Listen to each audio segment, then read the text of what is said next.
अभी मैं आप लोगों के साथ शेयर करूंगी कि मैं जो है अपने प्रोजेक्ट कॉपी वगैरह कैसे रेडी कर रही हूँ और आप लोग कैसे रेडी करती हो वो भी मुझे कमेंट करके बताना, ठीक है ना। लाइक ज़्यादा तो नहीं करना है, बस 3 ही सब्जेक्ट का प्रैक्टिकल होगा, physics, chemistry and bio.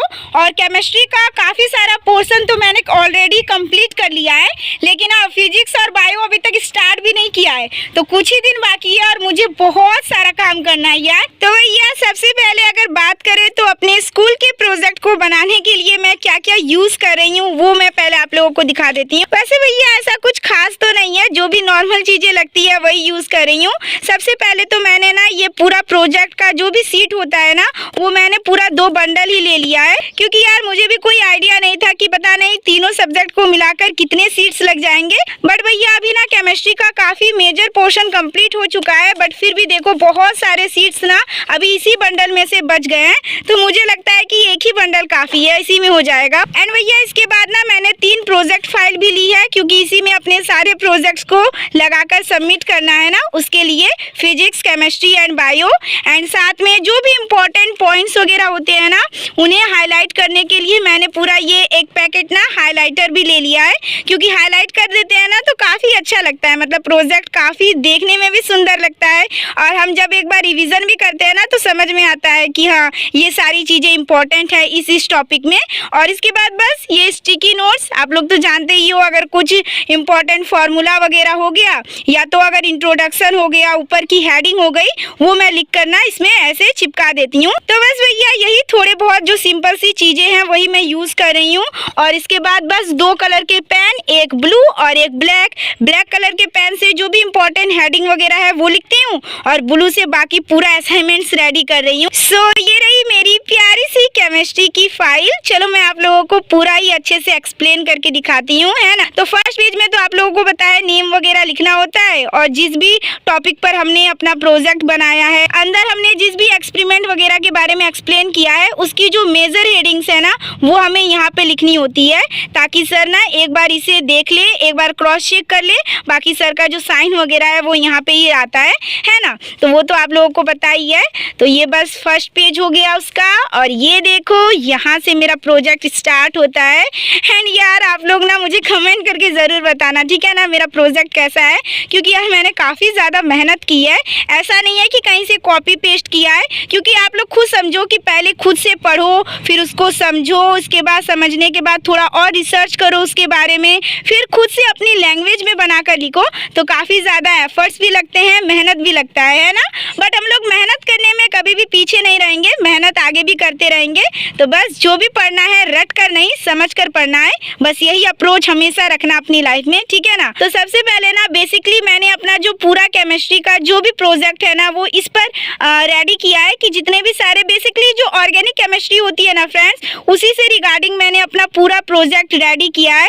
Like आप लोगों को तो पता है कि ऑर्गेनिक केमिस्ट्री में काफ़ी सारे फंक्शनल ग्रुप होते हैं और उन सभी फंक्शनल ग्रुप के बहुतों सारे टेस्ट होते हैं, लाइक एल्डिहाइड के, कीटोन के, अल्कोहल के, एमीन के, है ना, और भी जैसे डबल बॉन्ड, ट्रिपल बॉन्ड, इन सब का, एल्केन एल्काइन का।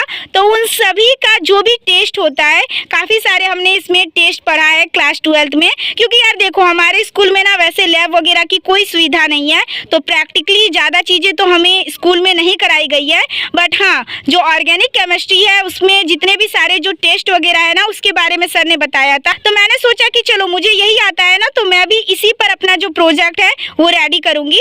तो सबसे पहले यहाँ पे आप लोग देख ही सकते हो, सबसे पहला है कि how to identify unsaturation in organic compound. Like यार कोई भी ऑर्गेनिक कंपाउंड है उसमें एल्केन या एल्काइन, डबल बॉन्ड या ट्रिपल बॉन्ड होता है, उसको हम कैसे आइडेंटिफाई कर सकते हैं। बेसिकली भैया जो एल्कीन और एल्काइन का जो टेस्ट होता है ना वो कैसे कर सकते हैं उसके बारे में ना मैंने अपना पहला प्रोजेक्ट रेडी किया है, ये देखो। एंड सारी चीजें मैंने लिखने का खुद से ही प्रयास किया है, खुद से ही कोशिश की है लिखने की, और जितने भी सारे इंपॉर्टेंट पॉइंट्स है वो भी मैंने अच्छे से हाईलाइट किया है। तो पहला तो ये हो गया। सेकेंड टॉपिक है how to identify OH group in organic compound, that means यार एल्कोहल। तो सेकेंड एक्सपेरिमेंट मैंने एल्कोहल के टेस्ट पर ही रेडी किया है अपना प्रोजेक्ट। इसके बाद अगर बात करें थर्ड एक्सपेरिमेंट की, टोटल सर ने बोला था कि ज़्यादा नहीं लिखना है, 5-6 एक्सपेरिमेंट भी लिखोगे तो चलेगा। तो मैंने तो एक एल्कीन और एल्काइन का, एल्कीन एल्काइन हो गया, अल्कोहल हो गया, एंड थर्ड है हाउ टू आइडेंटिफाई एरोमेटिक और एलिफेटिक 1 डिग्री अमीन, मतलब अमीन के रिगार्डिंग भी बहुत सारे टेस्ट होते हैं ना। और ये है हमारा how to identify carbonyl compounds.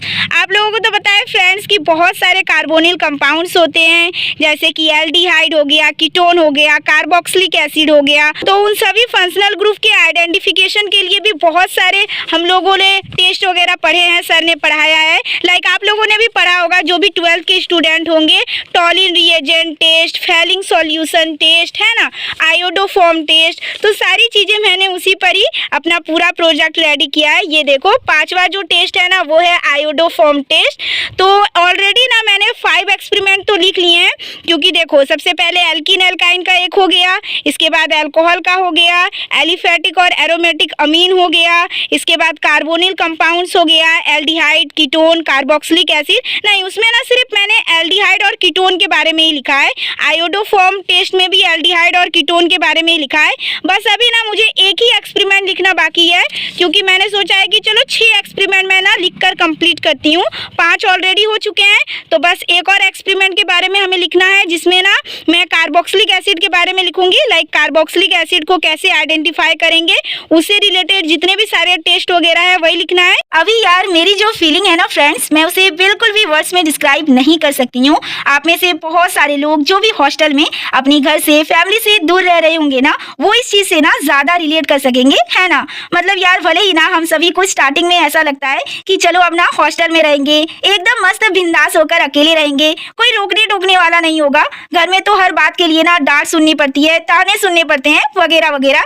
लेकिन भैया सच बताऊं ना तो अपनी फैमिली से दूर रहना ना सच में बिल्कुल भी आसान नहीं है। बट क्या करें यार, लाइफ में अपने सपनों को पूरा करने के लिए सेक्रीफाइस तो करना ही पड़ता है। और हमारी यही सारी छोटी छोटी सेक्रीफाइसेज ही तो है। अगर हम सब अपना बेस्ट 100% देते हुए दिन रात एक करके कड़ी मेहनत करते हैं, हार्ड वर्क और स्ट्रगल करते हैं ना, हार नहीं मानते हैं, लाइफ में पेशेंस रखकर बस जितना हम कर सकते हैं ना, अपनी कैपेबिलिटी से भी ज्यादा करने की ना बस कोशिश करते जाते हैं, तो एक ना एक दिन यार हम सभी को भी अपनी मेहनत का फल डेफिनेटली मिलता है। हाँ, किसी को जल्दी मिल जाता है तो किसी को ज्यादा तकलीफें, ज्यादा कठिनाई और मुश्किलों का सामना करना पड़ता है। बट भैया एट दी एंड सक्सेस तो मिलती ही है ना। फिर ये सारे जो बलिदान है ना, जो कुछ भी हम मेहनत कर रहे हैं ना, वो सारी चीजें वसूल हो जाती है। तो याद रखना, आज हम सब चाहे जितना भी मेहनत क्यों ना कर रहे हो, एक ना एक दिन हमें भी अपनी मेहनत का फल ना जरूर मिलेगा।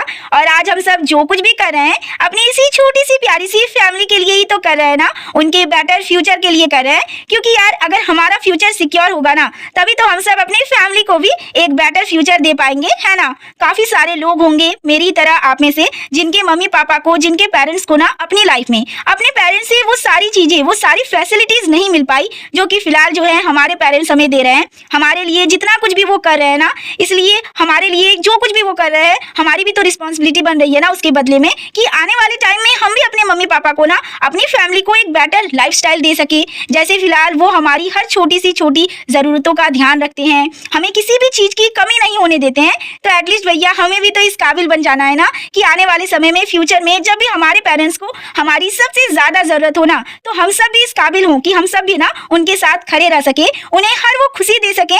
इसके लिए आज जो है हम सब इतना ज्यादा मेहनत कर रहे हैं, है ना। इसलिए तो मैं बस आप लोगों से यही बोलना चाहूंगी कि जितना हो सके ना भैया बस मेहनत करो। बस उस पल के लिए मेहनत करना है जब हम सबका भी जो सपना है वो पूरा होगा, और हम सब भी गले लगाकर अपने पेरेंट्स से गर्व से ये बात कह पाएंगे कि मैंने आपका सपना, अपना सपना पूरा करके दिखाया, है ना। अब जितनी भी सारी दुख तकलीफें आप लोगों को करनी थी अपने जीवन में, वो आपने कर ली है। अब आपको खुश रखने की जिम्मेदारी जो है मेरी है। बस यार इस काबिल बनना है, अपने जीवन में वो मुकाम हासिल करना है ना। इसलिए भैया फर्क नहीं पड़ता कि उसके लिए हमें कितनी ज्यादा मेहनत करनी होगी, उसके लिए चाहे हमें कितनी भी सारी सेक्रीफाइसेस करनी पड़े, चाहे कितना भी हार्ड वर्क एंड स्ट्रगल क्यों ना करना पड़े, हम बिल्कुल करेंगे, डेफिनेटली करेंगे, है ना। क्योंकि माँ बाप की आंखों में उस खुशी की चमक से ज्यादा खुशी की बात ना हमारे लिए ना और कुछ नहीं होगी, है ना।